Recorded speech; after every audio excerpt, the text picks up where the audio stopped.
Greetings, and I guess I'm second to the last before the sessions all end. So thanks for hanging around. I'm going to talk a bit about some of the challenges we see in getting people to adopt RPKI and create ROAs for their resources. But first, let me tell you a bit about who we are and who this group of people is. So I'm going to be speaking about organizations that connect to the Internet 2 network. Internet 2 is not a full transit provider, so all of these organizations have other network connections that provide them full transit. Internet 2 essentially connects research and education networks in the US. We connect them to other things as well, for example, federal networks and other research and education networks around the world. If you look at our customer count, it's about 1,200 ASs, about 2,400 direct customer IP allocations. About 800 of those 2,400 are /16s.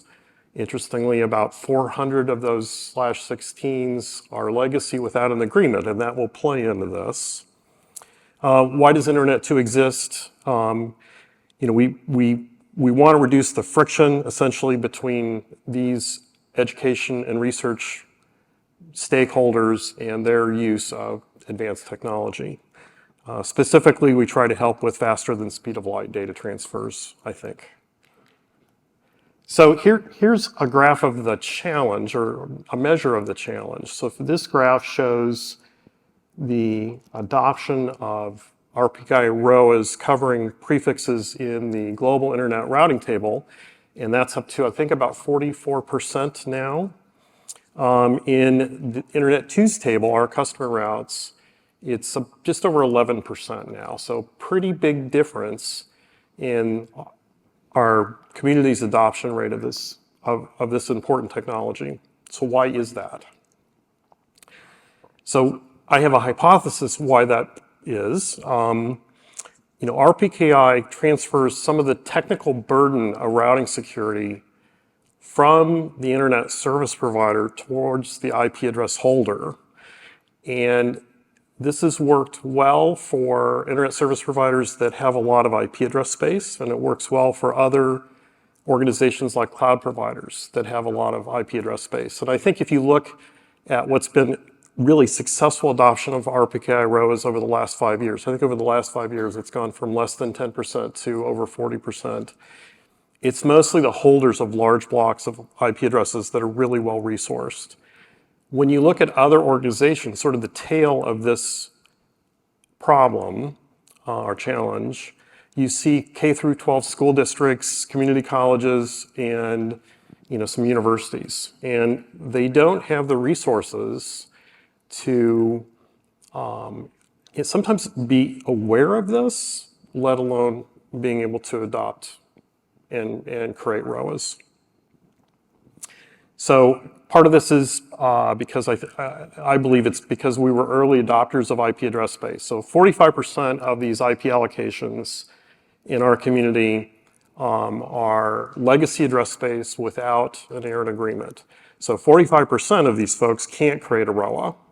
And they don't really have a formal relationship with ARIN. I mean, ARIN provides some services and they may or may not maintain their WHOIS records, but they don't have an agreement with ARIN. And many of these organizations, when you start to raise this topic, they don't know what ARIN is. This is a foreign concept. They don't really understand where they got their IP addresses originally, and that was before ARIN existed.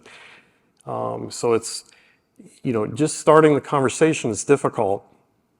ARIN has made their registration services agreement much better, and it's easier to sign, but it's still an agreement. And so so let's say you have a conversation with the network group at a K through 12 school district, and they're like, okay, this sounds like a good idea, but we've got to sign an agreement. That means we've got to get our attorney to review this agreement. And if it's a public institution, they may have state law that requires changes to that agreement. So that is a lot of friction to get them to a place where they can even start to create ROAs. In addition to that friction, It's also, routing security is not on anybody's radar. Typically, CISOs don't see routing security as part of their domain. There are frequently, we have misunderstandings with organizations when we try to explain the value of creating an RPKI ROA to protect their resources. They will immediately say, oh, the regional state network that we connect to does that for us. Or our DDoS scrubbing provider, takes care of that for us. And they don't understand the concept that they're the only one, the holder of the address, that can, in this particular case, choose to create a record to protect their addresses. And also, it's not urgent. There's nothing wrong at the moment. There's no alarm going off. There's nobody with a service down. So this is something that doesn't have urgency. There's friction to putting it in place. There's a lack of awareness that this is even a thing, and the folks normally responsible for ensuring the security posture of the institution are totally unaware of it. So this is a pretty big challenge. It takes the leadership of an organization to be aware of this, be aware of the value, commit the resources, create the priority to adopt something like RPKI. Internet 2 is doing the best we can with the resources we have to help the community understand that these things are important, help them understand how they can take advantage of them, and provide feedback to let them know they are taking advantage of them or they're not. Just even having a list online that says, well, you don't have this in place turns out to be pretty helpful. And then we provide education, roathons, webinars, roathon. So we try to help them with every aspect of this. We try to lower the barrier to adoption, and it's improving. It's not rapidly improving, but it is improving. So I have a parting thought.